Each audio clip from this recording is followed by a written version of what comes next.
Listo. Gracias, Alexander. Bien, bienvenidos todos. Qué bueno, me da mucho gusto su puntualidad. Vi que a las 5 ya había varios, a diferencia del día de ayer. Qué bueno que empecemos casi a tiempo. Digo casi a tiempo porque estamos dando 5 minutos de tolerancia y son las 5:06. Y quedamos ayer, o cuando menos fue la propuesta, de que empezaríamos con preguntas para poder ir a la etapa de evasivas, porque eso de respuestas no siempre es verdad. ¿Qué comentarios tienen? ¿Qué preguntas tienen? ¿Qué dudas? ¿Qué observaciones? ¿Qué ideas diferentes? Adelante.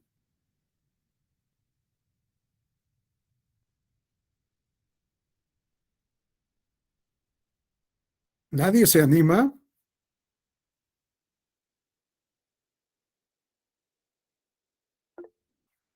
Adelante, Diego. ¿Quieres decir algo? No, todo bien, doctor. Muchas gracias. Bueno, Hasta el gracias, momento todo bien, Diego. gracias. Gracias. Nadie tiene dudas. Bueno, nadie tiene observaciones tampoco. Me da un poco de tranquilidad. Pero bueno, esto es lo que ayer concluíamos después de haber revisado toda nuestra ley general del sistema de medios de impugnación en materia electoral. Dijimos, después de hacer el recorrido de toda la ley, encontramos que la ley general legitima o considera legitimados para ejercer la acción a los ciudadanos, a los partidos políticos en primer lugar. La legislación electoral normalmente se ha hecho para los partidos políticos, sobre todo en el siglo XX y el siglo XXI, porque en el siglo XIX no había partidos políticos, de tal manera que los principales actores eran los ciudadanos. Para mí, en un sistema democrático es el ciudadano el sujeto de derecho más importante, no el partido político. Aunque, por supuesto, un sistema democrático fuerte, serio, perdón por el uso de la palabra, debe estar sustentado en la organización ciudadana mediante partidos políticos. Nada más que parece, y le voy a tomar una frase al presidente del tribunal, en la democracia actual parece que nos encontramos en crisis por la crisis de los partidos políticos. Los partidos políticos no han hecho lo que tendrían que hacer. Si revisamos la Constitución una vez más, vamos a encontrar lo que casi siempre repetimos, que los partidos políticos son entes de interés público y casi siempre es la primera respuesta que tenemos a la memoria. Los partidos políticos son entes de interés público. ¿Pero por qué son entes de interés público? Porque nos dice la Constitución que los partidos políticos tienen como fin promover la participación del pueblo en la vida democrática, fomentar el principio de paridad, etcétera. Pero esta sería su función, ¿sí?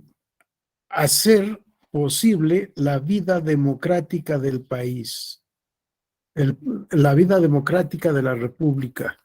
Y han fallado. Han fallado todos, desafortunadamente. Nos presentan una plataforma electoral, nos presentan una propaganda de campaña electoral y una vez que han conquistado el triunfo, desafortunadamente no hemos visto más que corrupción y falta de honestidad, con independencia del color del partido político que esté en el poder. Esto ha hecho que en México, cuando menos, haya surgido la institución de la candidatura independiente. Pero tampoco tenemos políticos de una formación tal que podamos decir que son líderes y que pueden en una candidatura independiente ganar una elección. Pero en fin, esto es un tema colateral. Los ciudadanos, los partidos políticos, los candidatos de partido, los candidatos independientes, las coaliciones de partidos políticos, las personas físicas, personas morales, dirigentes de partido, militantes, afiliados, adherentes y simpatizantes de partidos políticos son todos los que en un análisis de la ley encontramos que están legitimados para promover medios de impugnación, o en otras palabras, son los titulares de la acción procesal electoral. Vamos a la siguiente lámina, Alex, por favor. En la siguiente diapositiva, lo que observamos, gracias, es lo que nos propone nuestra sesión de ayer y de hoy. Titulares de la acción procesal electoral, y como subtemas tenemos ciudadanía, autoridades, coaliciones, comunidades indígenas, candidaturas y pueblos indígenas. Y yo hago algunos cuestionamientos. Vamos a la lámina siguiente, Alex. Al ver este enunciado, me pareció interesante, pero me generó inquietudes. Ciudadanía. ¿Qué es la ciudadanía? ¿Alguien me quiere decir? La idea que tengan de la ciudadanía. Adelante, Roberto.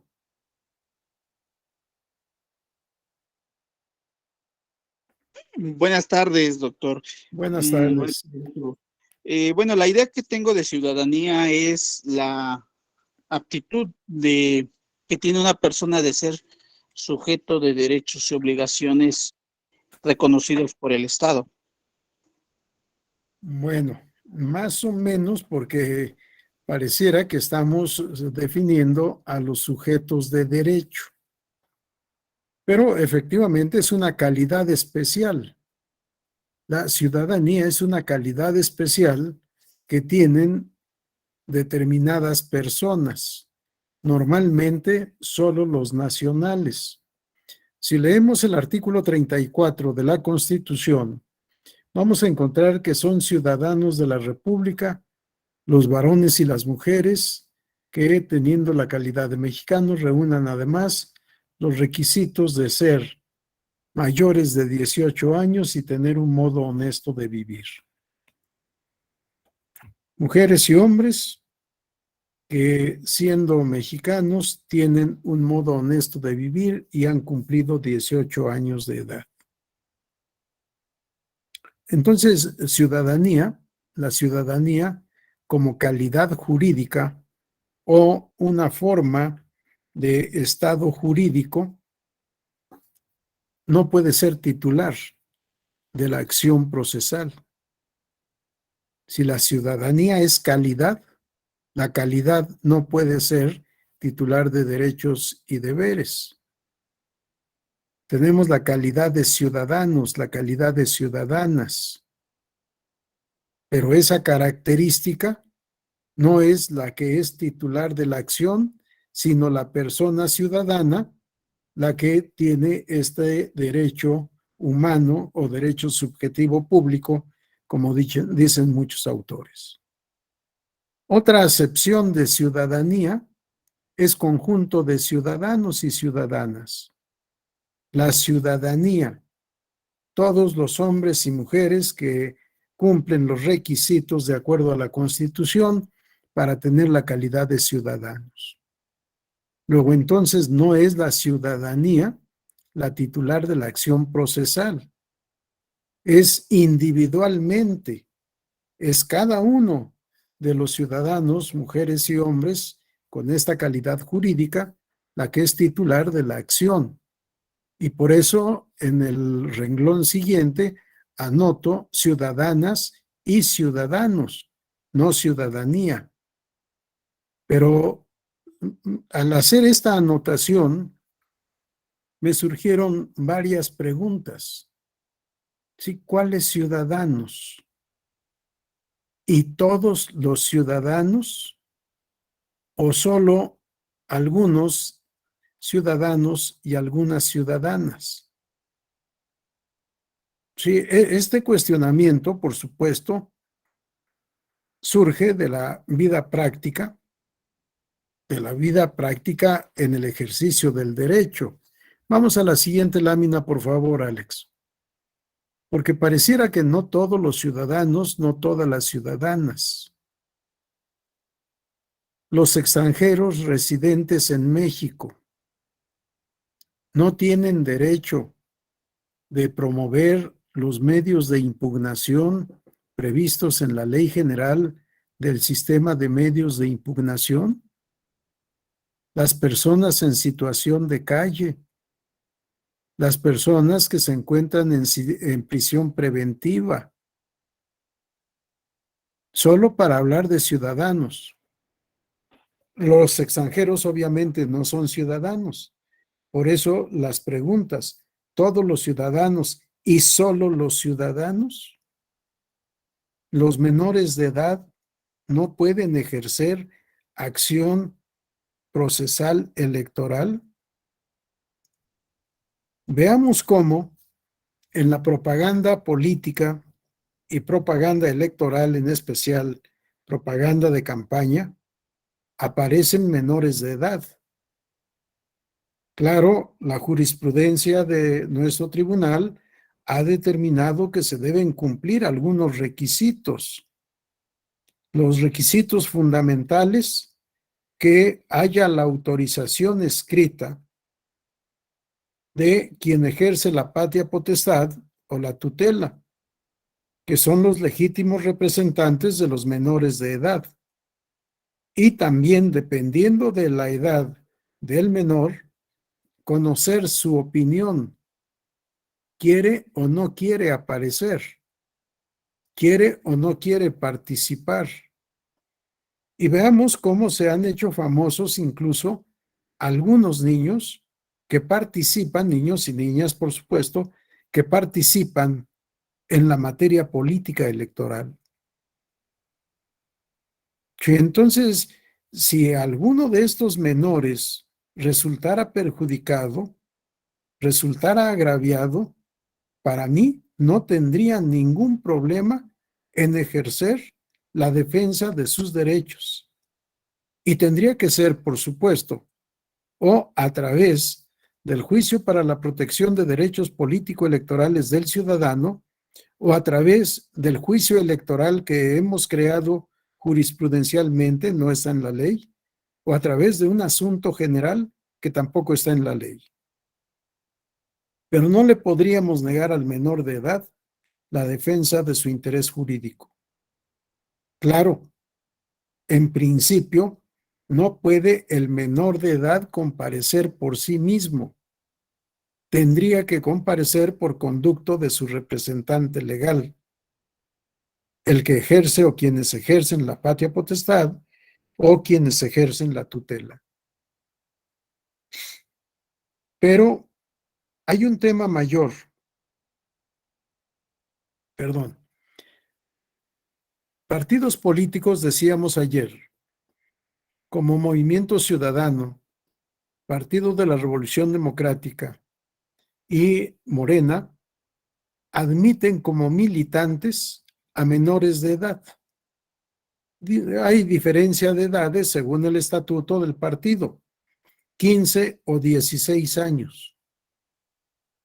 Pero si en esa situación de minoría de edad pueden ser militantes de un partido político, hago el cuestionamiento de no tendrán derecho a defender por sí mismos sus derechos políticos como parte de ese partido político si el partido les agravia. ¿Podremos decir como tribunal, eres menor de edad y no obstante que eres militante del partido, no puedes ejercer la acción por ti mismo? Tienes que venir por conducto de tu representante. Nos dirían, señor tribunal, yo soy militante por mi propio derecho en el partido porque me da esa opción el estatuto. Si soy militante y vengo a defender mis derechos como militante del partido, ¿por qué no lo puedo hacer por mi propio derecho si allá actúo por derecho propio, por mi propio derecho? No me piden que vaya mi representante. Esto es un cuestionamiento que me parece no se ha presentado todavía en los tribunales, pero que pudiera llegar a presentarse. Si yo estuviera en la facultad de admitir o desechar la demanda, la admitiría, a pesar de no ser ciudadano todavía, pero es militante de partido político. Así que los menores de edad depende, en otra clase hablaba yo de adultos mayores y nunca había impartido esa plática hasta esta semana. Y me encontré con que los adultos mayores también están clasificados. Hay tercera edad, hay cuarta edad, hay longevos y centenarios. Qué interesante. ¿Vamos a tratar igual al de la tercera edad que al del centenario? Parece que no. Depende del caso concreto. Pero así con los menores de edad. No es lo mismo pensar en un menor de edad de 8, 10 o 12 años a pensar en un menor de edad de 15, 16 o 17 años que ya milita en un partido político. Que habrá que pensar en este tema de manera especial.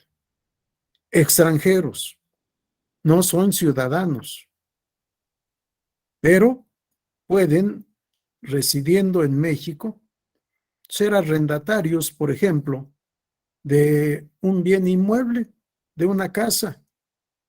Si un partido político fija propaganda en la barda o en los muros de su casa, de la casa rentada, o puede ser de su propiedad, porque no hay impedimento constitucional para ello.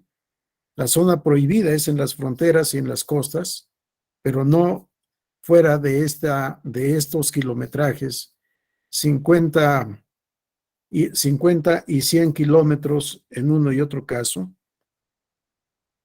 Si se fija propaganda política de un partido político en los muros de su casa o en la barda que circunda su terreno sin su autorización, no puede impugnar la conducta de ese partido que no pidió autorización para fijar la propaganda.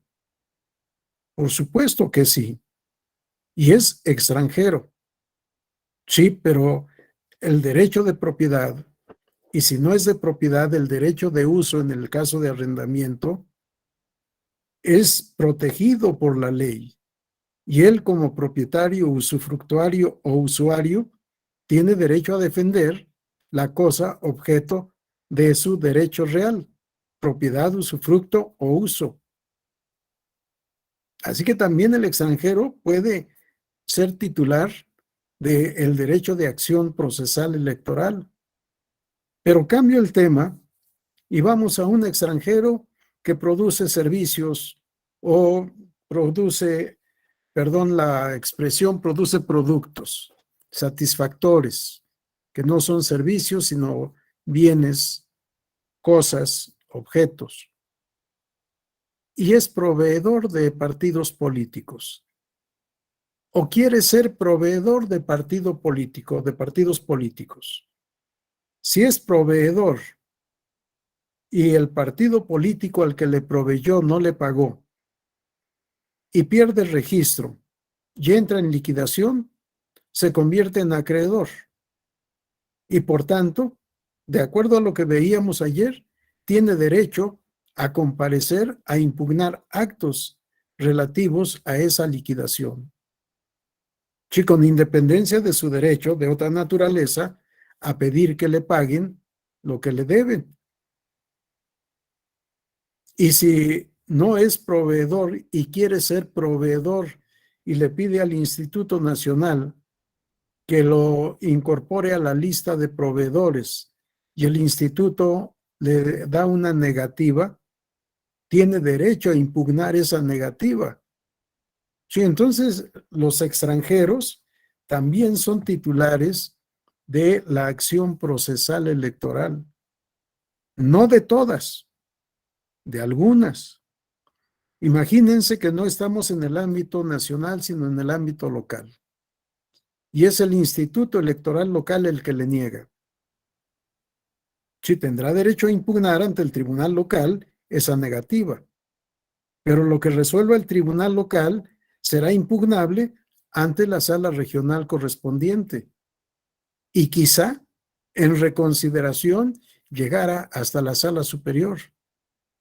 Sí, y ya estamos hablando de distintos medios de impugnación en donde el extranjero es titular de la acción procesal electoral. Las personas en situación de calle dejan de ser ciudadanos por ser personas pobres en muchos sentidos. No sé si fue un tema de laboratorio, si alguien lo quiso hacer solo para demostrar que sí tienen derechos político-electorales las personas en situación de calle. Hace algunos años, un ciudadano en situación de calle solicitó la expedición de su credencial para votar. Y le preguntaron domicilio. No tengo. Ah, no podemos expedir la credencial. Y aparentemente tenía razón el instituto. Uno de los requisitos es justamente señalar el domicilio en donde reside una persona. Pero esto también ha sido un poco por lo mal que nos han enseñado el tema del domicilio en nuestros cursos de derecho civil. Normalmente confundimos domicilio con el lugar donde se reside o en donde se tiene el principal asiento de los negocios. Les voy a leer el artículo 29 del Código Civil Federal. El domicilio de las personas físicas es el lugar donde residen habitualmente y a falta de este, el lugar del centro principal de sus negocios. En ausencia de estos, el lugar a donde simplemente residan y, en su defecto, el lugar donde se encontraren. Vean nada más cómo vamos excluyendo. ¿Por qué? Porque normalmente todos residimos en alguna parte. Y este es el primer concepto de domicilio de derecho común, porque hay distintos tipos de domicilio. Pero también, si no se tiene este lugar de residencia permanente, el lugar en donde se tiene el principal asiento de sus negocios. Y aquí negocio no es en sentido mercantil, sino en sentido civil, en donde está el asiento principal de sus actividades, cualesquiera que éstas sean, obviamente actividades lícitas. Pero si tampoco hay este lugar, centro principal de actividades, en donde residan, nos dice el legislador, donde simplemente residan. Quizá yo me dedique a viajar por toda la República porque mi trabajo es así. ¿En dónde resido? ¿En dónde estoy? Muchas veces decimos de manera pícara o quizá convencidos, hotel de paso. Y yo les he preguntado a varios, ¿y qué hotel no es de paso? Sí, todos los hoteles son de paso. Nos hospedamos transitoriamente. Quizá alguien que va a algún lugar por razón de negocios o por razón de deporte o por profesión, por lo que sea, se quede 1 o 2 semanas o un mes y cambiará nuevamente de residencia. Esa es la simple residencia en donde está viviendo transitoriamente antes de volver a cambiar de domicilio. Pero si no hay ninguno de estos, el lugar en donde esté. Bueno, este ciudadano en situación de calle pidió su credencial, que le expidieran su credencial para votar. La respuesta fue negativa. Impugnó ante, si no mal recuerdo, ante la Sala Regional Toluca. No recuerdo, voy a buscar el caso concreto, si la sala resolvió a su favor o no, o si llegó el asunto a sala superior y fue la sala superior la que ordenó que se le expidiera la credencial. ¿Cuál es su domicilio? El lugar donde se halle. ¿A dónde lo vamos a encontrar? No sabemos. Hay quienes se quedan a dormir habitualmente en un lugar. Hay otros que pueden ir cambiando todos los días. El lugar en donde esté, ese será su domicilio. ¿Por qué? Porque el domicilio es el lugar que el derecho toma en consideración para ubicar a un sujeto de derecho para el cumplimiento de sus deberes y el ejercicio de sus derechos. Este concepto que yo enseñé por aproximadamente 30 años, no lo he dejado, no lo he visto, no lo he leído en ningún libro. Fue la elaboración que yo hice al explicar el domicilio como atributo de la personalidad. Sí, también las personas en situación de calle son titulares de la acción procesal electoral. Las personas en prisión preventiva. Si la Constitución es clara en su artículo 38, fracción segunda, la persona, el ciudadano, que es sometido a proceso penal, se ve suspendido por disposición constitucional en sus derechos políticos a partir del auto de formal prisión. Leo artículo 38. Los derechos o prerrogativas de los ciudadanos se suspenden. 2. Por estar sujeto a un proceso criminal por delito que merezca pena corporal, a contar desde la fecha del auto de formal prisión. Y sin embargo, tenemos ya el precedente de la Sala Superior en que 2 ciudadanos privados de su libertad que se ostentaron indígenas de Chiapas, con el apoyo de la Defensoría de Oficio para Personas Indígenas y Comunidades Indígenas, promovieron juicio para la protección de derechos político-electorales del ciudadano.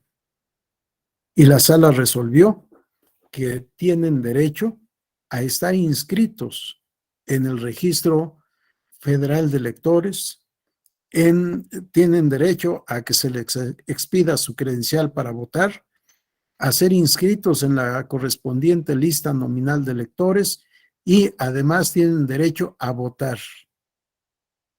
Y ya en 2021 hubo el primer ejercicio piloto de voto de ciudadanos privados de su libertad que están en prisión preventiva, es decir, que no se les ha dictado todavía sentencia y con derecho a votar, no solo a demandar, no solo a obtener una sentencia favorable, no solo a obtener credencial, sino además a votar.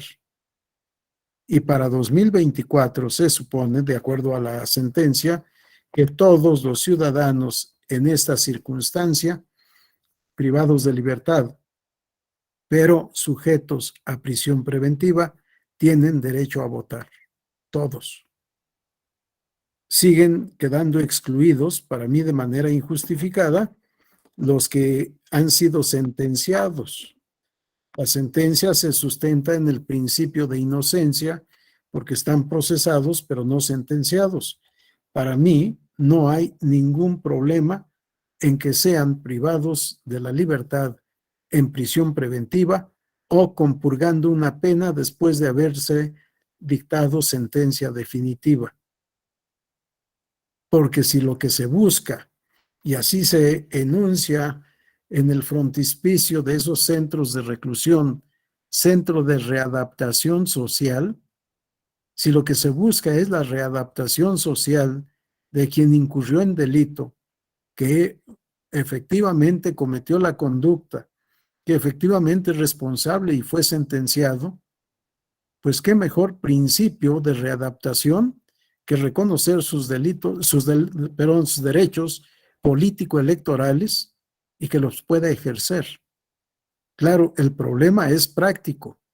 ¿Qué vamos a hacer para que puedan votar todos los que están privados de libertad con independencia si están en proceso o si están compurgando la pena dictada en una sentencia que es cosa juzgada ya? En fin, temas, no me voy a meter a otros temas más. Vean cómo decir ciudadanía nos ubica en un complejo bastante amplio, porque ni son todos, pero tampoco son solo los ciudadanos. ¿Quiénes van a quedar excluidos? Bueno, no sé, siendo ciudadanos, no sé si podamos excluir a alguien del ejercicio de la acción procesal electoral. En principio, me parece que ninguno. Pero podremos volver al final a este tema por si hay alguna duda, pregunta, inquietud o alguna observación. Vamos a la lámina siguiente, por favor, Alex.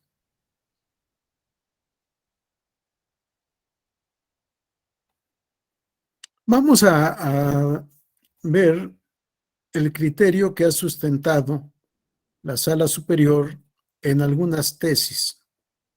Aquí he traído a ustedes la tesis reciente 2/2022, que fue aprobada en sesión pública del 23 de febrero de este año,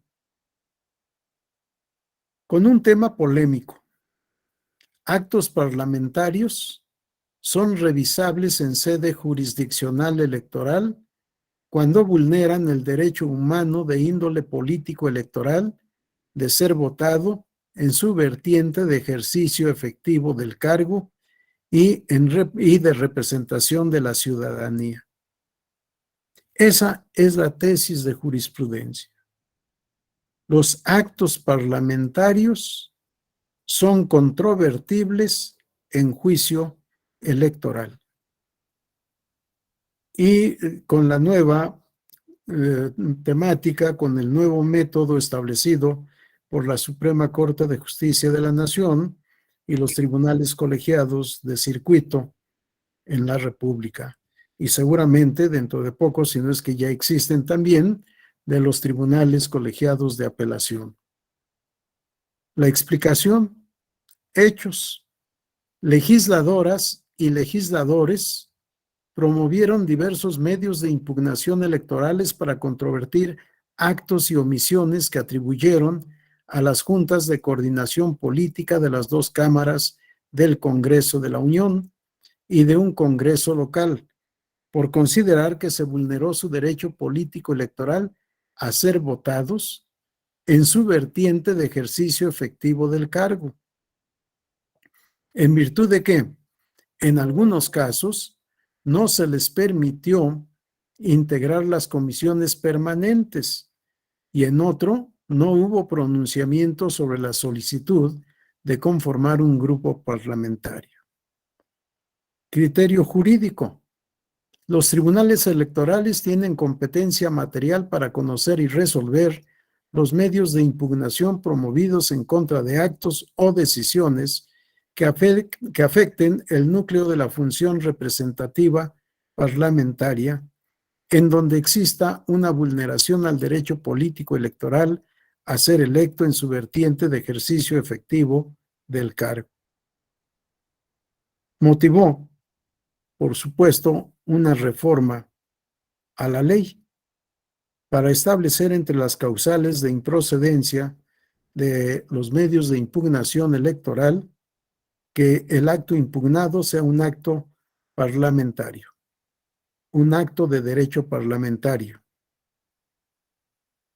Con independencia de la constitucionalidad o no de esta reforma, tenemos aquí la tesis en donde los titulares de la acción procesal electoral son diputados y senadores, ya no simples ciudadanos, sino ciudadanos y ciudadanas que tienen una calidad especial de representantes del pueblo en la Cámara de Diputados y o en la Cámara de Senadores, federal o local en el caso de la Cámara de Diputados. En ninguna parte están enunciados, en ninguna parte de la ley, están enunciados los diputados y senadores como sujetos titulares de la acción procesal electoral. Y sin embargo lo son, y ahí tenemos, en vía de ejemplo, la tesis de jurisprudencia, que es vinculatoria. Que se cumpla o no se cumpla la sentencia, este ya es un problema distinto. En un Estado de derecho, lo dictado por la más alta autoridad electoral de la República es cosa juzgada, es vinculante, es definitiva y obligatoria. Por tanto, se debe cumplir. Si no se cumple, se estará incurriendo en conducta antijurídica, que es el momento que estamos viviendo en la realidad con las sentencias de la Sala Superior y la conducta del Congreso de la Unión y del Congreso de la Ciudad de México. Bien, vamos a la siguiente lámina. Cuando tengan alguna intervención, reitero, por favor levanten la mano o simplemente abran su micrófono y les escucho con mucho gusto. Otra tesis de jurisprudencia, esta de hace casi 13 años. La jurisprudencia identificada con el número 19/2009. Con toda intención, yo uso la palabra tesis de, porque le quitaron lo de tesis y le dejaron jurisprudencia. No, la jurisprudencia es sinónimo de derecho. La jurisprudencia es sinónimo de ciencia jurídica. Pero la jurisprudencia también es derecho objetivo. Para mí, la jurisprudencia, al ser vinculatoria, es derecho normativo. Obliga. Y la jurisprudencia de la Sala Superior obliga no solo a los que litigaron en el caso concreto, sino que obliga a todos los sujetos de derecho que se ubiquen en el mismo supuesto. Para empezar, obliga a todos los tribunales de la República, tribunales electorales. Obliga a todos los partidos políticos. Obliga a todos los institutos electorales. Y puede ser obligatorio para los ciudadanos si se ubican en el supuesto de la jurisprudencia. Pero bien, vamos a este tema. Apelación. Las autoridades electorales están legitimadas para impugnar la asignación de tiempo en radio y televisión. La interpretación de lo previsto en los artículos 41, párrafo segundo, base tercera, apartado A, inciso G, de la Constitución Política de los Estados Unidos Mexicanos y 45 de la Ley General del Sistema de Medios de Impugnación en materia electoral, permite concluir que las autoridades electorales, tanto administrativas como jurisdiccionales, al ser titulares del derecho a disponer de tiempo en radio y televisión, también están legitimadas para recurrir en apelación cualquier acto de la autoridad administrativa electoral federal que restrinja o vulnere ese derecho. Así, aun cuando dichas autoridades no están previstas entre los sujetos que pueden promover tal recurso, por ser este medio de impugnación en general el procedente para controvertir las resoluciones del Instituto Federal Electoral, se les debe reconocer la posibilidad legal de interponerlo. Lo contrario implicaría sostener que por una omisión normativa, dichas autoridades no puedan hacer valer ante esta sala superior el derecho a disponer de tiempo en radio y televisión para sus fines propios, en franca contravención a la garantía de acceso a la jurisdicción efectiva prevista en el artículo 17 de la Constitución. Un tema interesantísimo. La reforma constitucional de noviembre de 2007 estableció el derecho de los partidos políticos de acceso a todos los medios de comunicación social, y en especial a radio y televisión de manera gratuita. Los partidos políticos se quejaban de que entre 50 y 60% de su financiamiento se gastaba en pagar como contraprestación a los concesionarios de radio y televisión para hacer propaganda. Pero además se quejaban los partidos políticos del trato preferencial para los partidos grandes, para los que hacían los concesionarios un paquete bastante generoso que cobraban bastante bien.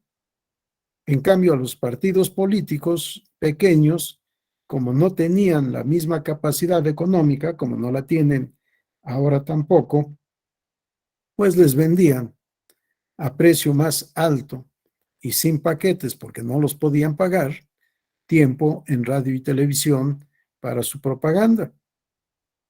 Para evitar este trato inequitativo, la reforma constitucional de 2007 les dio acceso gratuito, pero en tiempo del Estado. No es gratuito para los concesionarios. El tiempo del Estado es el que los concesionarios le dan al Estado para no pagar impuesto. O de otra manera, pagan el impuesto en especie, pagan el impuesto con tiempo para poder hacer uso de ese tiempo en radio y televisión, el Estado por conducto de sus órganos de autoridad. Al implementar esta reforma constitucional, se estableció también el derecho de los órganos electorales federales y locales de acceso a ese tiempo del Estado. Como no a todo mundo se le asignó tiempo de inmediato, el magistrado presidente del Tribunal Electoral de Yucatán solicitó al instituto, al Consejo General del Instituto Federal Electoral, que le asignara el tiempo que le correspondía. Y el Consejo General, o el órgano que le haya contestado, le contestó: no hay derecho para ustedes, solo es para los institutos electorales. No sé de dónde salió ese criterio o de quién fue la genialidad, porque la Constitución no hacía diferencia, sino referencia a las autoridades electorales, sin distinción. Y un principio del derecho es que donde la ley no distingue, no puede la autoridad hacer distinción. Me habló el presidente del tribunal, somos amigos, éramos amigos, y me dijo: oye, tengo este problema. Pedí tiempo al Consejo General del Instituto Federal Electoral y me dijeron que no tenemos derecho. Pienso promover recurso de apelación. ¿Qué opinas de esto? Le dije: amigo, no me preguntes algo en lo que voy a tener que resolver. Si soy magistrado, llegará aquí el asunto, se turnará la ponencia correspondiente y en su momento tendré que votar. Si te digo, estoy externando una opinión que me va a impedir votar y no quiero caer en esa circunstancia. Digo, bueno, entonces, ¿qué hago? Yo en tu lugar demandaría, pero eres tú y tú decides. Y presentó su demanda de apelación. Y casualmente el asunto lo turnaron a la ponencia a mi cargo. Y la primera idea de mis secretarios es, se debe desechar, es autoridad. Y el sistema de medios de impugnación no está hecho para las autoridades. Y es cierto. Y entonces les dije, ¿y qué hacemos entonces si tenemos un derecho constitucional, pero no hay forma de defenderlo? Si se va a quedar en estado de indefensión, el artículo 17 es claro. Está prohibido hacerse justicia por propia mano, pero a cambio de ello el Estado tiene el deber de establecer tribunales que resuelvan conforme a derecho los conflictos de intereses de trascendencia jurídica que se presenten en la vida diaria. Es cierto, no hay ninguna disposición que legitime a las autoridades para promover un medio de impugnación.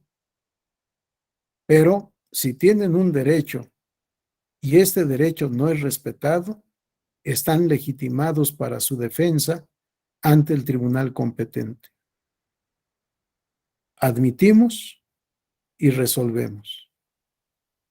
Y fue como surgió esta tesis, que después, una vez reiterada, se convirtió en tesis de jurisprudencia. Y ha habido muchísimos casos, muchísimos, en que se han resuelto impugnaciones promovidas por las autoridades. En mi libro de democracia, lecciones de derecho electoral y democracia participativa, trato algunos temas y digo, estos temas, estos juicios, fueron resueltos por la sala superior y realmente son controversias constitucionales. Si las controversias constitucionales en materia electoral son improcedentes por disposición expresa del artículo 105, fracción primera de la Constitución.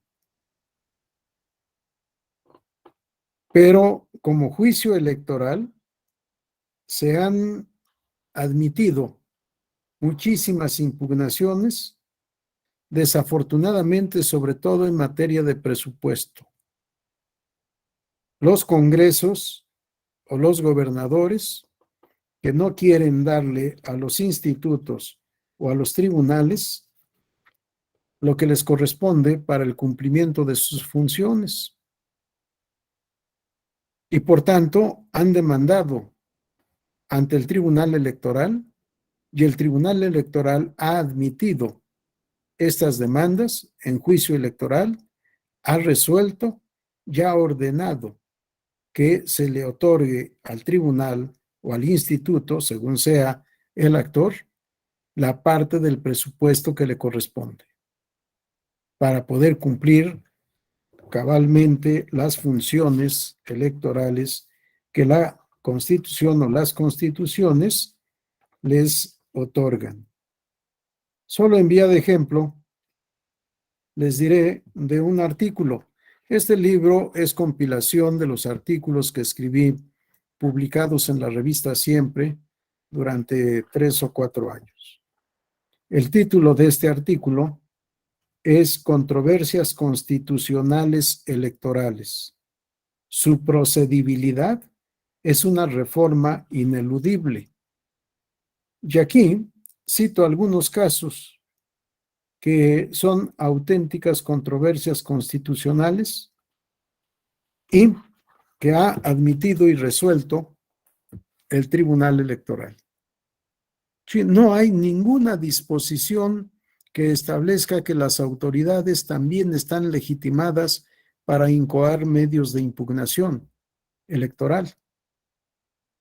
En ninguna parte tenemos la enumeración de las autoridades como entes facultados para ejercer la acción procesal electoral. Y sin embargo, en la práctica, vamos a encontrar todos los años muchísimos casos en donde el actor es una autoridad. Si ya vimos el caso de diputados y senadores, ahora de órganos de autoridad que no están previstos en ninguna parte. Vamos a la siguiente lámina, por favor, Alex. Esta otra tesis de jurisprudencia, la 24-2013, autoridades administrativas electorales locales están legitimadas para interponer el recurso de apelación. Si ya en específico, institutos electorales locales.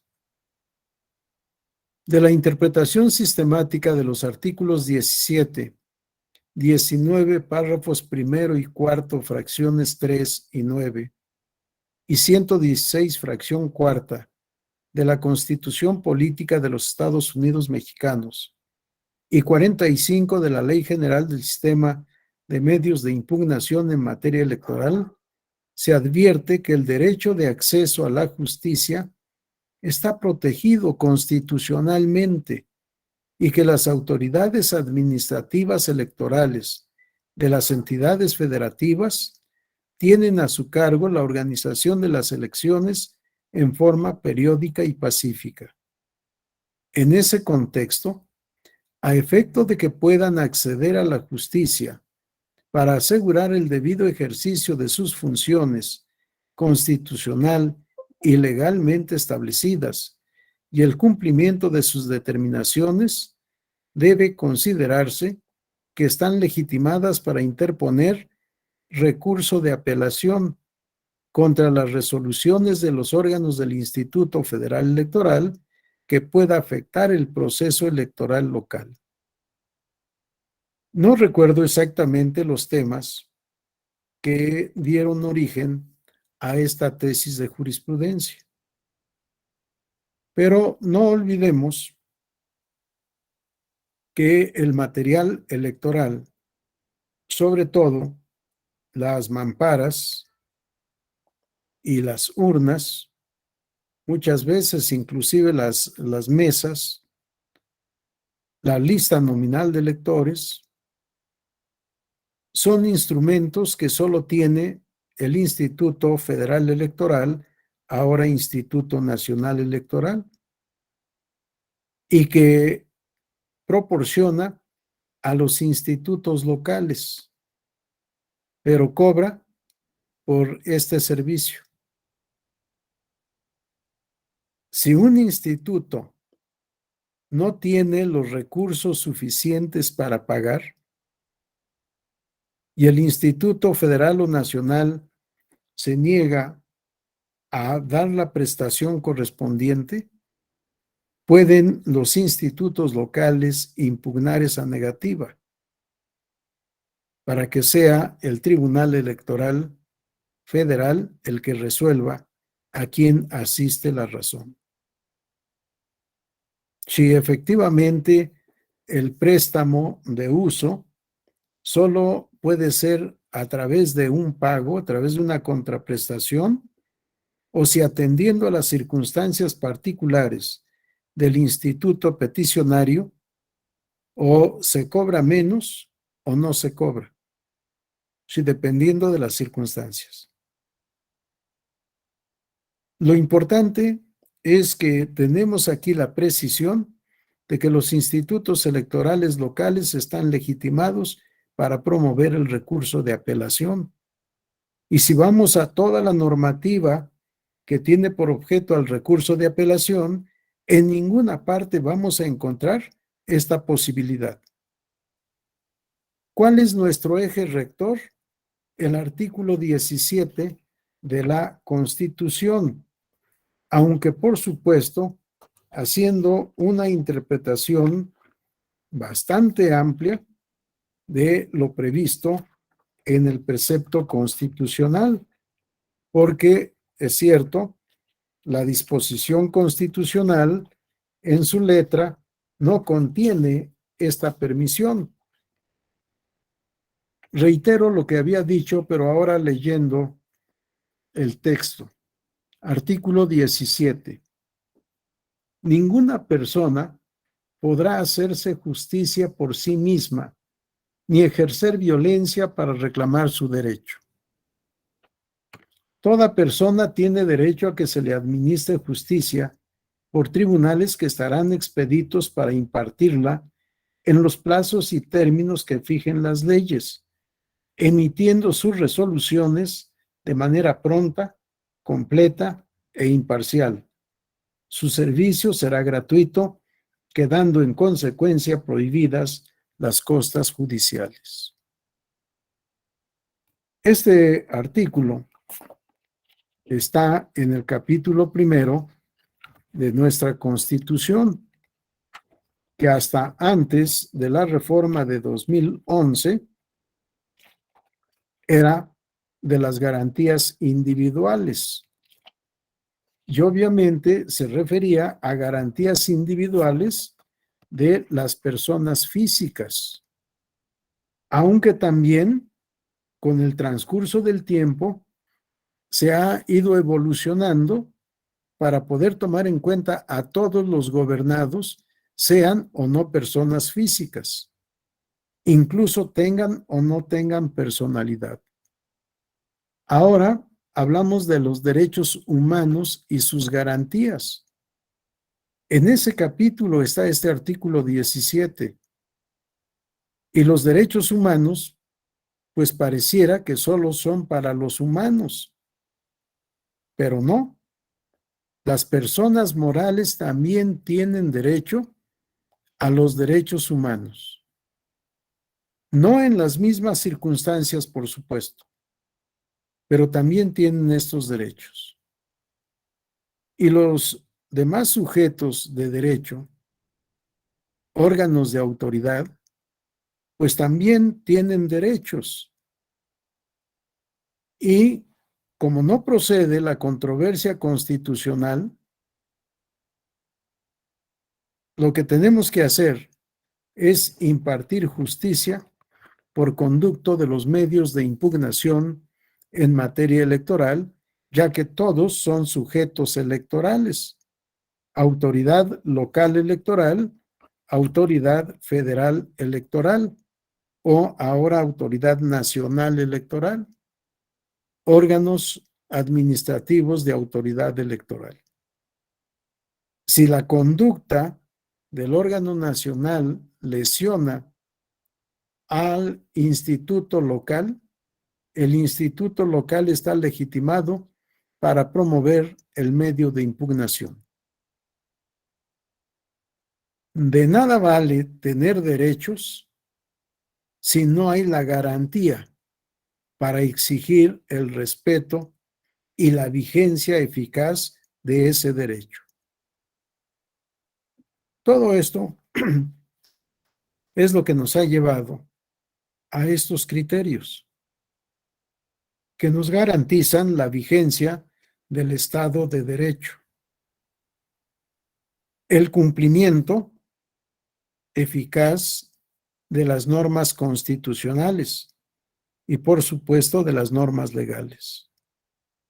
Que hemos ido ampliando con el transcurso del tiempo el catálogo de sujetos de derecho titulares de la acción procesal electoral. Lo que ahora tenemos en nuestra ley ya no es suficiente. Hace falta una actualización sistemática de la normativa procesal. ¿Alguna pregunta, comentario u observación? ¿No? Erika, adelante. Hola, doctor. Buenas tardes. Buenas tardes a Buenas tardes. todos. Una pregunta respecto a este tema que usted habla sobre que los órganos, institutos locales pueden interponer un recurso de apelación en el caso de verse afectados por el Instituto Nacional. Viceversa, también aplicaría. El Instituto Nacional también se puede defender de algún incumplimiento de algún contrato celebrado respecto a este préstamo de materiales, por ejemplo, con un instituto local. Qué pregunta tan compleja. Sí, estamos ante un contrato. Sí, porque entiendo que el Instituto Nacional también celebra este tipo de contratos por eso del préstamo de material que puede ser de índole económico, pero ¿qué pasa si el instituto local, una vez efectuado esto, dice no tengo dinero para pagarte? Sí, nada más que aquí no estaríamos ante un acto de autoridad, sino ante un incumplimiento de contrato. No he visto, nunca he tenido a la vista estos contratos celebrados entre el Instituto ahora nacional y los institutos locales. Sí, habrá que ver el fundamento del contrato. De ahí Pero, entonces podría derivar si puede ser incumplimiento en contrato con, como vía civil. pudiera ser, sí, pudiera ser. Ok, Depende del fundamento del contrato. O siendo un contrato administrativo, probablemente el Tribunal Federal de Justicia Administrativa. Sí, porque mm, estamos en un tema de relación contractual entre dos autoridades, exacto. entre cumplimiento o incumplimiento de contrato. Sí, Ok, creo que no, esto no sería una materia electoral, ok, sino una materia contractual, administrativa o civil, dependiendo del fundamento que se, que se dé a esa relación contractual. ok. Incluso hasta la naturaleza del contrato. ¿Qué es Ujú. un contrato de arrendamiento? ¿Un contrato de uso? Un contrato de mutuo inclusive?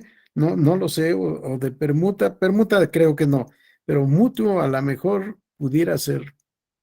No lo sé. Voy a tratar de allegarme de algún contrato de tiempo pasado, por supuesto, para no tener problemas de datos reservados y cosas por el estilo. O si tú consigues alguno, Erika, Sí, me lo haces llegar y lo revisamos. sí, Gracias, es ok. una pregunta muy interesante. Gracias a usted. Y perdón que no tenga la respuesta, pero sí No, no, no. tendríamos que revisar el contrato. Muchas gracias. Al contrario, Erika, gracias. ¿Alguien más quiere hacer algún comentario?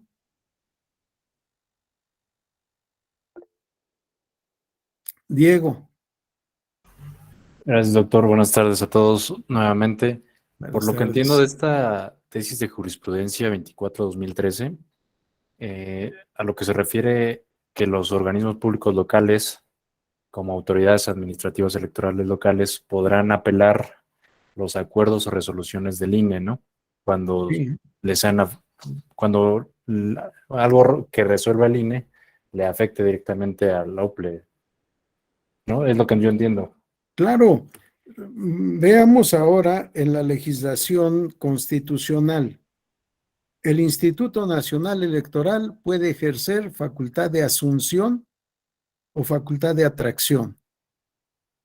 En 2020 suspendieron el procedimiento electoral de Hidalgo y de Coahuila y nadie dijo algo.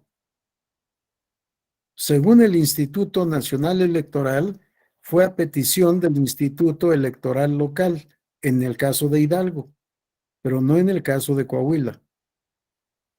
Y luego, también por voluntad propia y de manera inconstitucional para mí, cambiaron fecha de la jornada electoral y ordenaron la reanudación del procedimiento electoral suspendido sin que se hubiese extinguido la causa que le dio origen, la pandemia.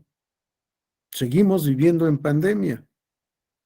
y ya la elección tanto de Hidalgo como de Coahuila se llevó a cabo en 2020, en octubre. Y para mí, si alguno de los dos institutos no estuviera de acuerdo, pudo haber impugnado el ejercicio de esas facultades mediante el recurso de apelación. Y lo mismo pasó en Puebla. Si se ejerció facultad de asunción, incluso para la organización de elecciones extraordinarias en 5 municipios.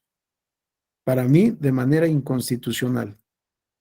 No se satisficieron los requisitos previstos en la Ley General de Instituciones y Procedimientos Electorales para ejercer esas facultades. Y además, se generó un desorden procesal en materia de medios de impugnación, porque al haber asumido competencia al Instituto Nacional, no se aplicó el código o la legislación local, y para impugnar los actos del instituto, pues lo que quedó fue tanto el recurso de apelación, en su caso, como el juicio de inconformidad, y obligaron a la Sala Superior a hacer un acuerdo inconstitucional para poder revisar en juicio de revisión constitucional las sentencias de la Sala Regional. En fin, eso también queda ahí para la historia y es un tema interesante. Gracias, Diego. Bien, si no tenemos algún otro comentario, vamos a la tesis siguiente.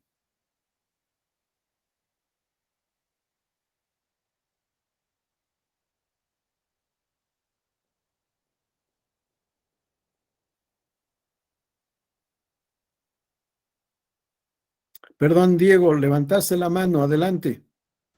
No, doctor, Ya fue no. desde hace rato, Ah, perdón. bueno, entonces hay que bajarla para no tener confusión. Bien, la tesis de jurisprudencia 18, diagonal 2013.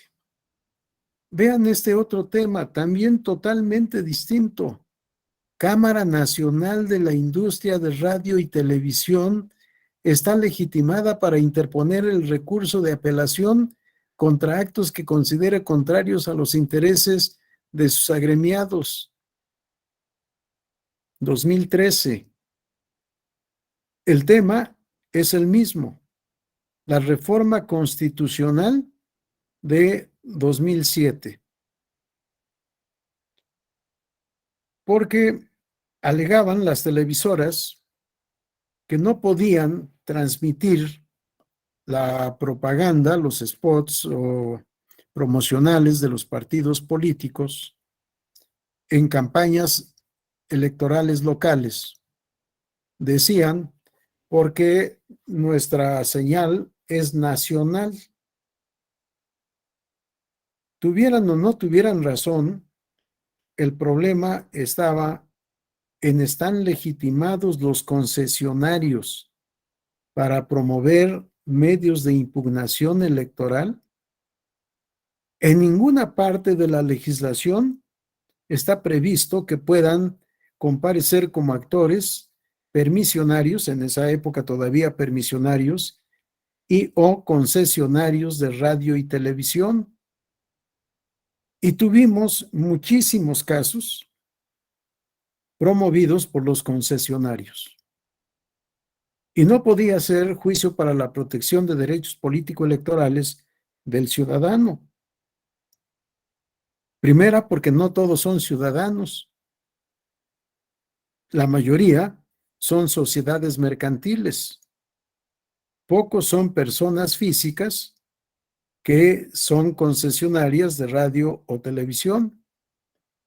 Pero además, no era el supuesto de procedibilidad de una violación a un derecho político electoral, su derecho a votar, a ser votados, de asociación política, de afiliación a un partido político o algún otro derecho vinculado con alguno de estos 4. No, pues nada. Y por supuesto que admitimos las impugnaciones vía apelación, porque es la única forma de impugnar o el único medio para impugnar los actos de los órganos centrales del Instituto Nacional Electoral, en esa época todavía Instituto Federal Electoral. Si no hay otra vía más que la apelación, permitamos que los concesionarios y permisionarios que se sientan agraviados por la aplicación de estas reglas puedan promover. Y aquí fue también interesantísimo porque el Canal de las Estrellas y TV Azteca decían, tenemos señal nacional. Yo no sabía qué es eso, pero me parecía que era algo inexistente. Y es cierto, el Canal de las Estrellas podemos verlo, creo que en toda la República y fuera de la República en algunos casos. Pero entonces lo que pedimos, lo que yo pedí y después pedimos, fue los títulos de concesión. A ver, ¿en dónde está el título de concesión de una señal nacional? Porque decían ellos, nos obligan a... no me acuerdo la palabra que utilizaban para decir que tenían que obstruir la emisión de la señal en los estados donde no había elección o limitarse solo al territorio de la entidad federativa en donde había elección. Y eso no lo podemos hacer, nos cuesta muy caro, tenemos que comprar aparatos nuevos, la economía, en fin. Cuando empezamos a pedir los títulos de concesión, advertimos lo que ahora ya es común saber. La concesión tiene una cobertura territorial y los dueños de Televisa tienen alrededor de 300 concesiones. Cada concesión tiene un ámbito espacial de cobertura. De tal manera que si explotaran cada concesión de manera individualizada, no tendrían ese problema. Pero el negocio, obviamente, es hacer la cadena y poder transmitir el mismo programa para toda la República. Y esto nos llevó también a la conclusión de que no les asistía la razón. Pero tuvimos que admitir como actores a permisionarios y concesionarios, personas físicas o personas morales. Pero después compareció la Cámara Nacional de la Industria de Radio y Televisión, impugnando, mediante recurso de apelación, varias determinaciones del Instituto Federal Electoral. Y nuevamente nuestra primera reacción fue desechar la demanda. Una cámara tiene personalidad jurídica. Pues resulta que tuvimos que recurrir a la consulta de la ley de cámaras de comercio, industria y no me acuerdo qué más. No sé si por aquí está citada la ley general del sistema de medios de impugnación. Aquí está. Las cámaras empresariales y se colige que la Cámara Nacional, bueno, vamos a darle lectura y así encontramos la ley. De la interpretación sistemática de los artículos 17, 41, párrafo segundo, base tercera, apartados A y B, y 99, párrafos primero y cuarto, fracciones 3 y 9, de la Constitución Política de los Estados Unidos Mexicanos, 40, 41, 42, 43, 43 bis y 45 de la Ley General del Sistema de Medios de Impugnación en materia electoral, y 1 a 7 de la Ley de Cámaras Empresariales y sus confederaciones, se colige que la Cámara Nacional de la Industria de Radio y Televisión tiene por objeto actuar en defensa de los derechos de sus agremiados, por lo que, para garantizar el acceso pleno a la justicia en materia electoral, debe considerarse legitimada para interponer el recurso de apelación en contra de los actos o resoluciones de carácter general emitidos por el Instituto Federal Electoral que estime violatorios de los derechos de las concesionarias de radio y televisión que representa. Si de acuerdo a esta ley de cámaras empresariales y sus confederaciones, las cámaras tienen personalidad jurídica, pero no solo tienen personalidad jurídica, y me parece que es específicamente el artículo 7, el que les impone el deber derecho de la defensa del interés de sus agremiados. Por tanto, hubo que admitir los recursos de apelación que promovió esta Cámara. Y lo mismo, en nuestra ley de medios de impugnación, en ninguna parte vamos a encontrar el fundamento. Vamos, por favor, a la siguiente lámina, Alex.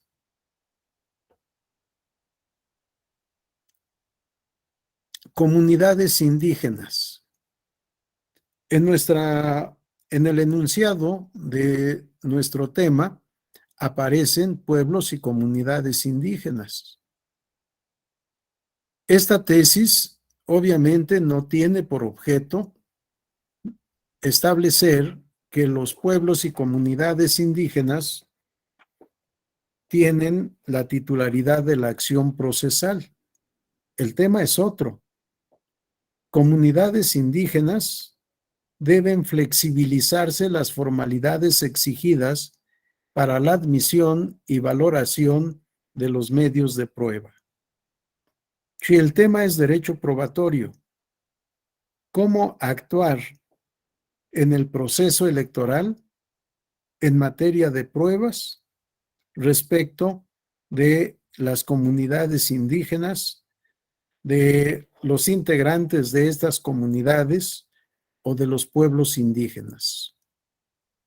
Y dijimos de la interpretación sistemática y funcional de los artículos 2, apartado A, fracción 8 de la Constitución Política de los Estados Unidos Mexicanos y 8, párrafo 1 del Convenio 169 de la Organización Internacional del Trabajo sobre pueblos indígenas y tribales en países independientes, se colige la obligación de garantizar los derechos de acceso pleno a la jurisdicción y al debido proceso de las comunidades indígenas y sus integrantes, atendiendo a sus costumbres y especificidades culturales, económicas o sociales.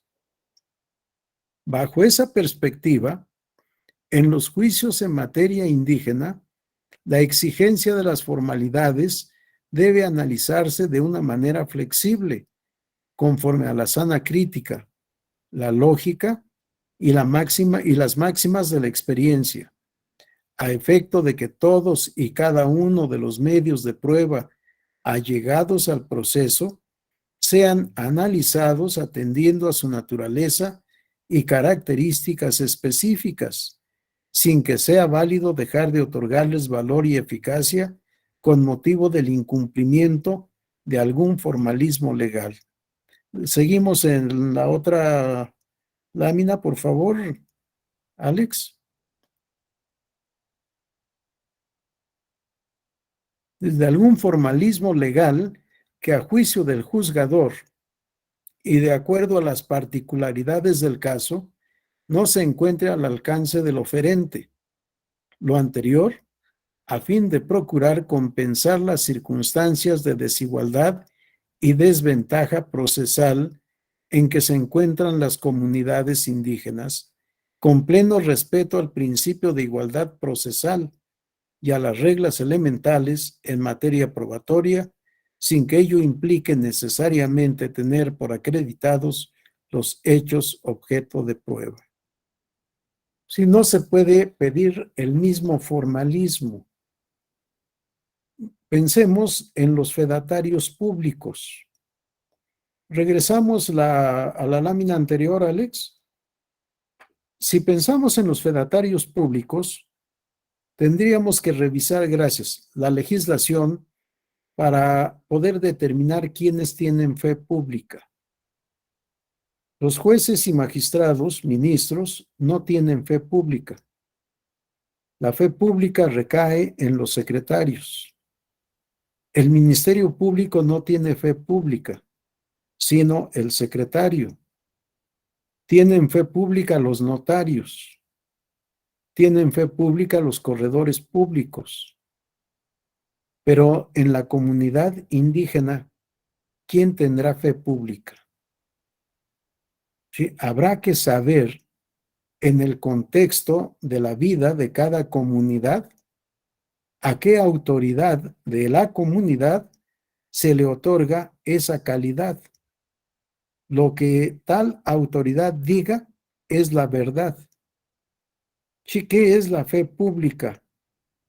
La fe pública no es más que la presunción o el principio de certeza, de veracidad, de autenticidad, porque el Estado lo dice. Lo dice por conducto de las personas a quienes faculta en su nombre y representación a dar ese principio de autenticidad y de veracidad. Si leemos las leyes de las notarías, vamos a encontrar que la fe pública es una función pública que se delega o se deposita en los notarios. Pero los notarios son profesionales del derecho que están en el ejercicio de su profesión y en quienes el Estado delega esta facultad de fe pública, de dar fe pública. Bueno, pero este es el tema derecho probatorio. Sin embargo, ¿cómo llegamos al ofrecimiento, aportación y valoración de pruebas en un juicio y cómo llegamos a una sentencia si no hemos reconocido a las comunidades indígenas y a sus integrantes como titulares de la acción procesal? Y veamos cómo en estos renglones intermedios se dice, se colige la obligación de garantizar los derechos de acceso pleno a la jurisdicción y al debido proceso de las comunidades indígenas. Derecho de acceso. La única forma de acceso a la jurisdicción es la acción. No hay otra vía. Solo la acción procesal para que haya esa función jurisdiccional. ¿Cómo llegamos al proceso, al debido proceso, si no es ejerciendo la acción? Luego entonces, las comunidades indígenas, tienen también la titularidad de la acción procesal. Sus integrantes, bueno, ya en cuanto a sus integrantes no tenemos ninguna duda porque son ciudadanos y como ciudadanos están legitimados para ejercer la acción procesal electoral. Aquí la novedad es la comunidad, o bien todas las comunidades juntas que constituyan una población o un municipio. Por eso hablamos de comunidades indígenas y pueblos o poblaciones indígenas. Son dos términos sociojurídicos diferentes, pero con el mismo componente humano, comunidades de personas que descienden de los pueblos originarios. ¿Preguntas o comentarios? No. Vamos a la lámina siguiente, por favor, Alex.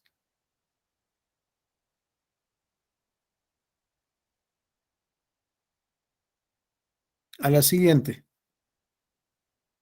La tesis de jurisprudencia 25/2012. Esto por lo que ayer leíamos.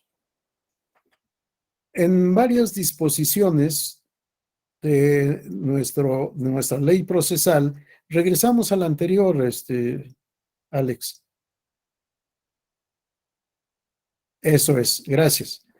En varios de los artículos de nuestra ley procesal encontramos que los ciudadanos son titulares de la acción procesal electoral, pero la deben ejercer de manera individual y por sí mismos. Y todavía, de manera categórica, sin lugar a duda, el artículo 13 de nuestra ley procesal establece sin que sea admisible representación alguna.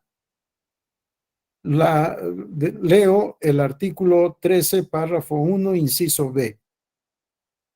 La presentación de los medios de impugnación corresponde a, inciso B, los ciudadanos y los candidatos por su propio derecho, sin que sea admisible representación alguna. Obviamente, es una norma inconstitucional. ¿Por qué el ciudadano necesariamente ha de comparecer por sí mismo? ¿Por qué no por conducto de la representación? Si la representación es una institución jurídica a la que pueden recurrir todos los sujetos de derecho, sean o no sean personas, salvo disposición expresa en contrario, la cual, como sabemos, debe estar plenamente justificada. Si se trata de derechos personalísimos o de deberes personalísimos, no se puede actuar por conducto de otro. El derecho a votar. La ley, de manera indebida, en mi opinión, establece que el voto es un derecho personal. Y yo digo que no. El voto es un derecho personalísimo. ¿Por qué? Porque solo se puede ejercer por el ciudadano mismo, sin que sea posible el voto por conducto de representante. No podemos otorgar poder para pedir que otro, en nuestro nombre y representación, concurra a las urnas y vote por nosotros, aunque sea un mandato especial o especialísimo en el que digamos por quién debe votar. No, no se puede. Votar es un derecho personalísimo, perdón. Establece el artículo 7, párrafo 2 de la Ley General de Instituciones y Procedimientos Electorales. El voto es universal, libre, secreto, directo, personal e intransferible. Yo digo personalísimo. Solo el ciudadano titular de la credencial para votar, titular del derecho a votar y que aparece en la lista nominal de electores, puede ejercer ese derecho. Necesariamente por sí mismo. Puede ser auxiliado, si es el caso, por otra persona, pero auxiliado, no representado, no sustituido por otro. Bien, pero fuera de los temas que son personalísimos, bueno, hasta el matrimonio se puede celebrar por conducto de apoderado. No en todas partes, no en todos los países, pero en México sí. Se puede celebrar el matrimonio por conducto de representante. Decimos en esta tesis, representación es admisible en la presentación e interposición de los medios de impugnación en materia electoral. Con fundamento en los artículos 1 y 17 de la Constitución Política de los Estados Unidos Mexicanos, las normas relativas a los derechos humanos, entre los cuales se encuentra el de acceso efectivo a la impartición de justicia a cargo de los tribunales, deben interpretarse de conformidad con la propia Constitución y con los tratados internacionales suscritos por el Estado mexicano. favoreciendo en todo tiempo a las personas la protección más amplia. En consecuencia, no obstante que en el artículo 13, párrafo 1, inciso B, de la Ley General del Sistema de Medios de Impugnación en materia electoral, se establezca como regla común aplicable en el rubro de legitimación y personería, que tratándose de ciudadanos y candidatos, estos deberán presentar e interponer los medios de impugnación por su propio derecho, sin que sea admisible representación alguna, en términos del mencionado artículo 1 constitucional, a través del cual se prevé un nuevo paradigma de hermenéutica constitucional, por el cual las normas relativas a los derechos humanos se deben interpretar favoreciendo en todo tiempo a las personas con la protección más amplia, se debe admitir la representación para su procedencia. De estimar lo contrario, seguimos a la otra lámina, Alex.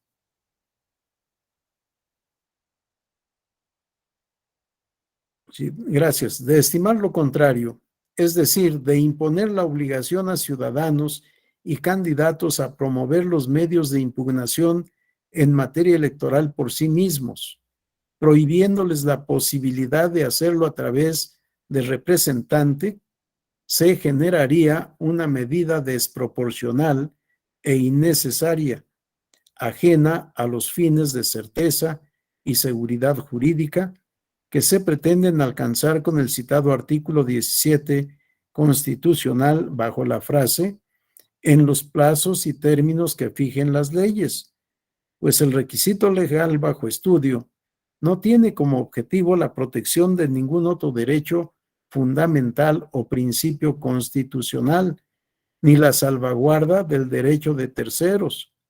Por tanto, al permitir a ciudadanos y candidatos la posibilidad de promover medios de impugnación en materia electoral a través de representantes, se concede una opción más para que dichas personas legitimadas puedan acudir ante la justicia, ampliando con ello, conforme al vigente marco constitucional, los alcances del derecho fundamental de acceso a la justicia y tutela judicial efectiva, traducidos en los principios constitucionales pro persona y pro actione.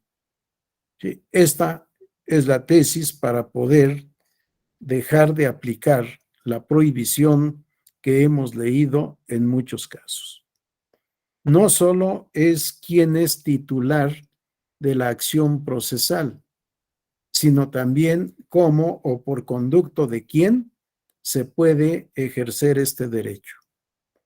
Puede ser por sí mismo, tratándose de personas físicas, o por conducto de representante, con independencia del tipo de representante, representante legal, representante voluntario, o representante oficioso, o representante convencional.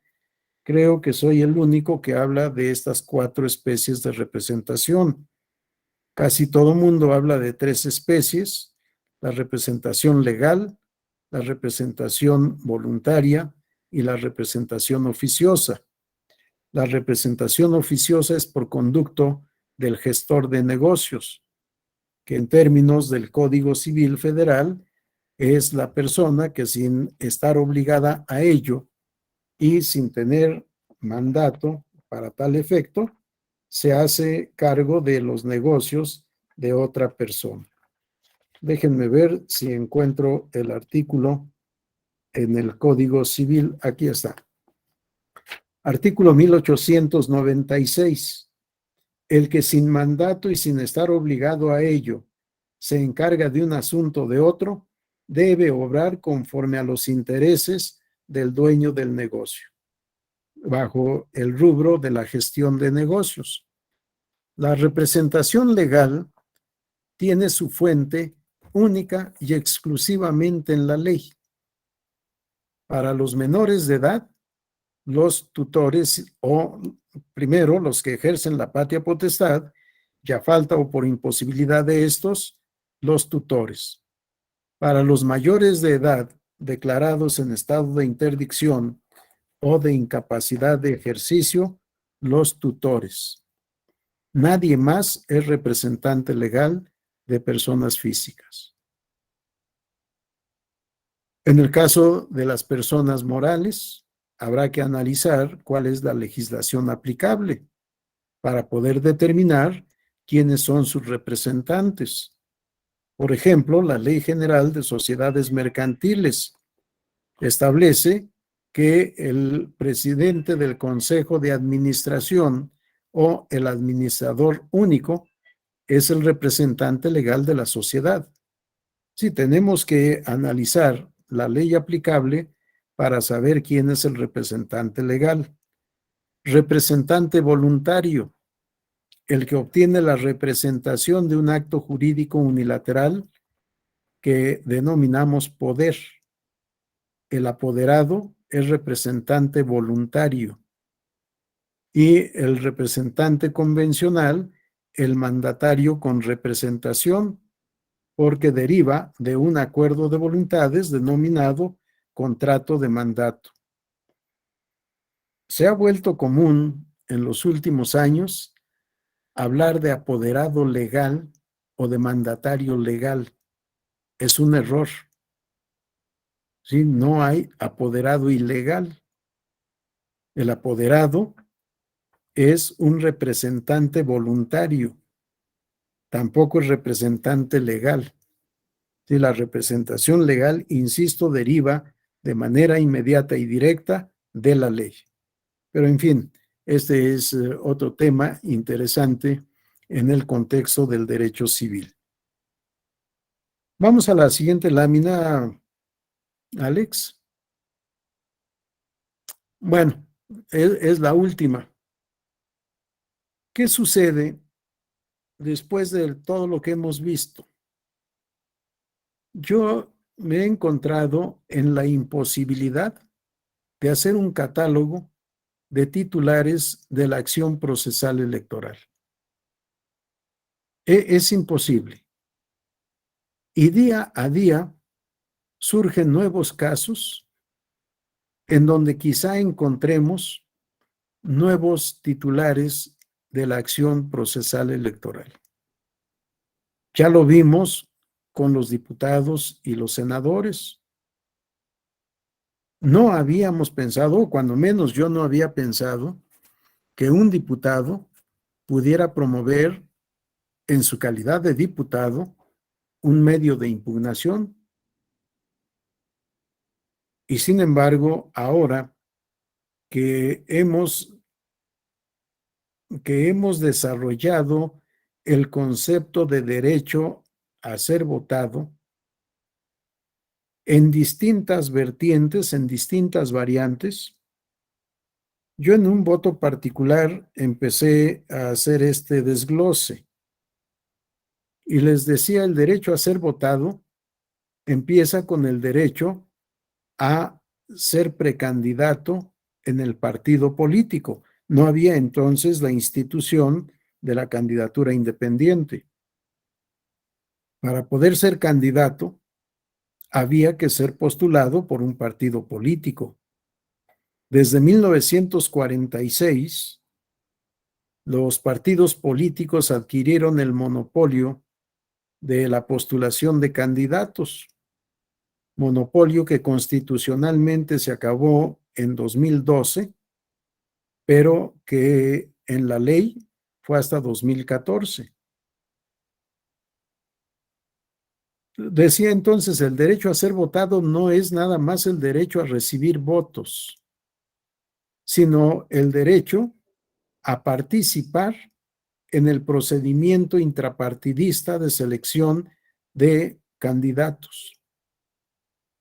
Pero como se empezó a llevar a cabo también la precampaña y el registro de precandidatos, entonces el derecho a ser votado empieza desde el derecho a ser precandidato, a participar en la etapa de precampaña, a recibir votos al interior del partido y si ganan, a ser declarado candidato, a ser postulado candidato por su partido ante la autoridad competente, a que la autoridad electoral lo registre como candidato, si cumple, por supuesto, todos los requisitos previstos en la ley.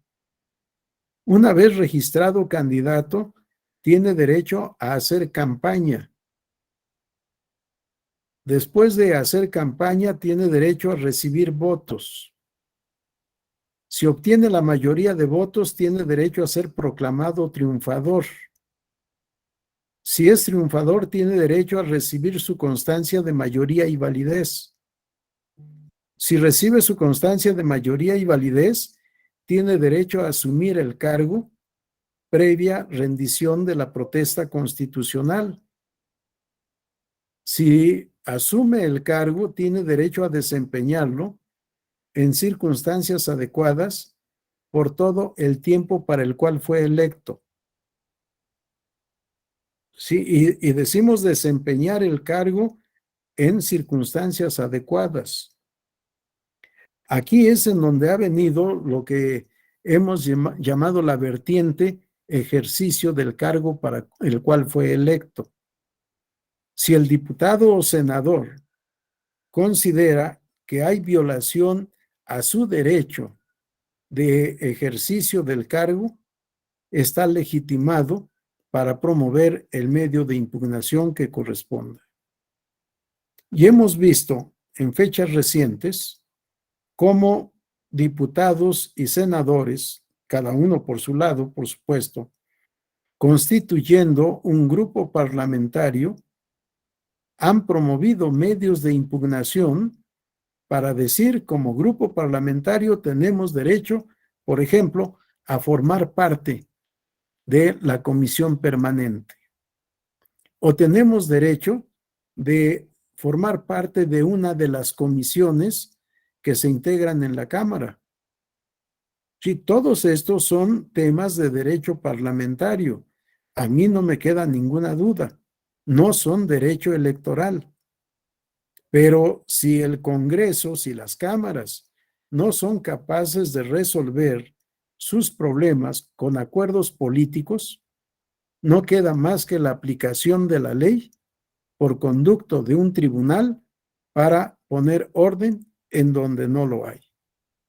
Dar certeza jurídica en donde se alega violación a los derechos político-electorales, en este ejemplo en particular, del derecho a ser votado en su vertiente de ejercicio del cargo.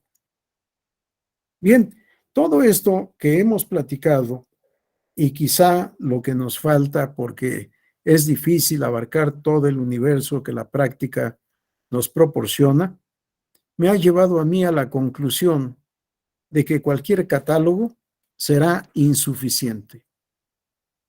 Y, por tanto, he elaborado este concepto para la titularidad de la acción procesal electoral. ¿Quién es el titular? ¿O quiénes son los titulares?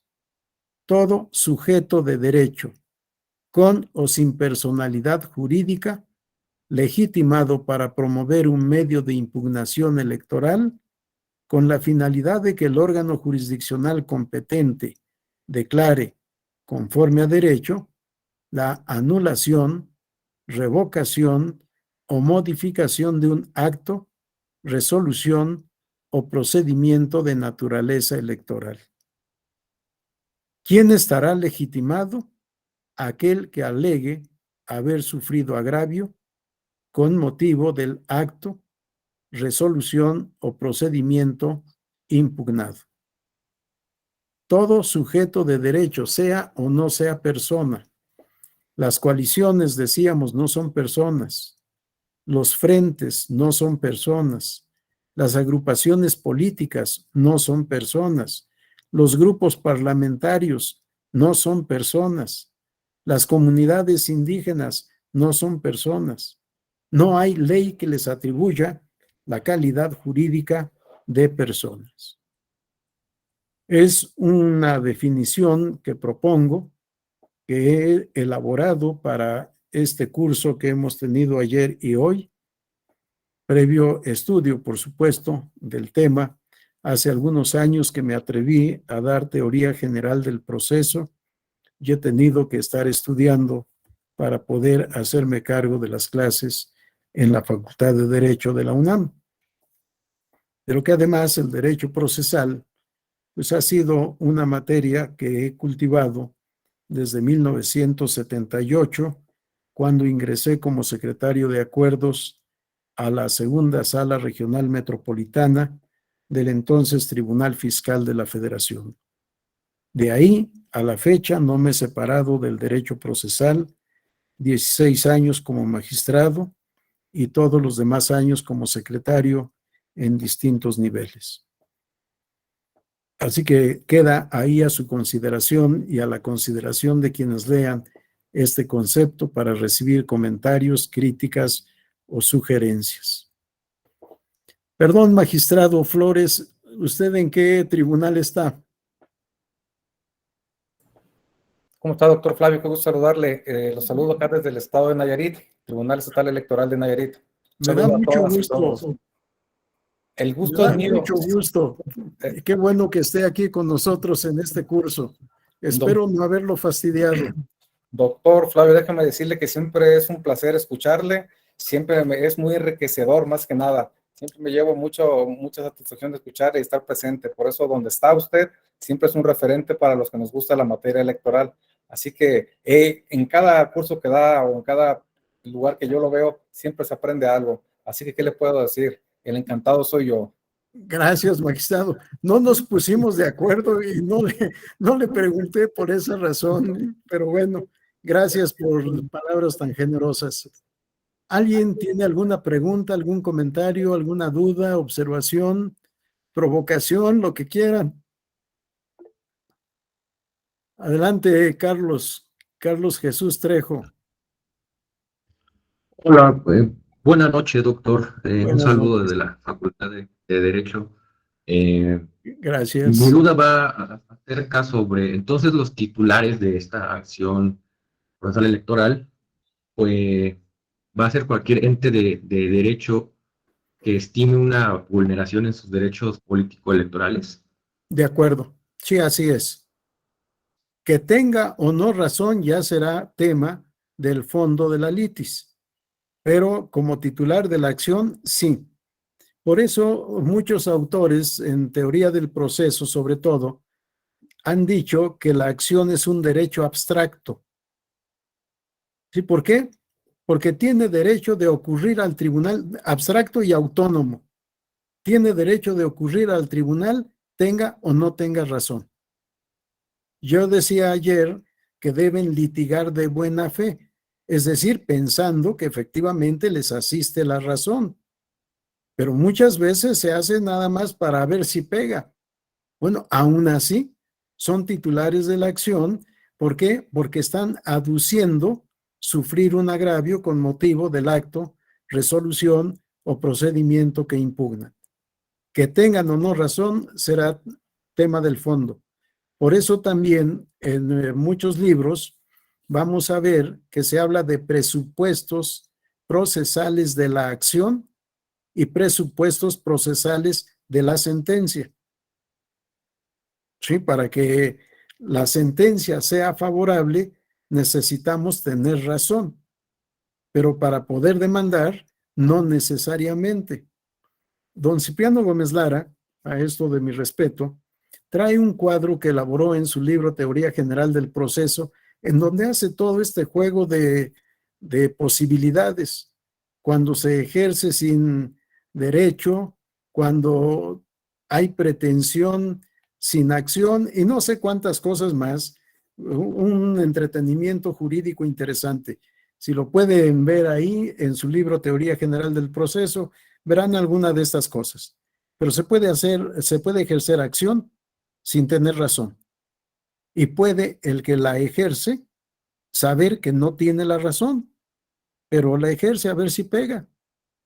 O puede estar convencido de que le asiste la razón y aún así puede no obtener sentencia favorable. Dicen que en la forma de pedir está la forma de dar. Si sabe hacer una buena demanda, ofrece y aporta las pruebas idóneas, pues seguramente tendrá sentencia favorable. Si no, aunque tenga razón, la sentencia no le será favorable. Espero haber contestado, Carlos. ¿Alguien más Sí, tiene? muchísimas gracias. Con gusto. ¿Alguien más tiene algún comentario? ¿Alguna pregunta? Bien. Si no tenemos ya ninguna intervención, faltan 4 minutos para las 7. Le quedaremos a deber al tribunal estos 4 minutos. Espero que no me los cobre en la quincena siguiente. Que tengan una excelente tarde. Gracias por su tiempo de ayer y de ahora. Me da mucho gusto. Saludos. Gracias, Hasta doctor. luego. Saludos a todos. Buenas noches para todos. Hasta luego. Gracias, hasta luego. Hasta luego. Adiós.